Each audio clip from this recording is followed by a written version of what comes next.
Üdvözlöm! Tóth Hanna vagyok, pszichológus és képzésben lévő család- és párterapeuta.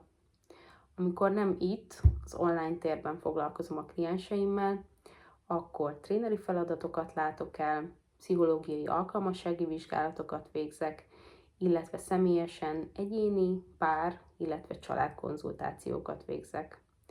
Fontos, hogy egy terápiás folyamat egy párbeszéden alapuljon, ahol közösen fejtjük meg a fejlődéshez, gyógyuláshoz vezető utat. Fontos számomra egy terápiás folyamatban, hogy az elfogadáson, bizalmon alapuló partneri kapcsolat alakuljon ki, amiben a klienseim szabadon fejezhetik ki igényeiket, érzéseiket, gondolataikat, mind a saját megéléseikkel kapcsolatban, mind a terápiás folyamattal kapcsolatban.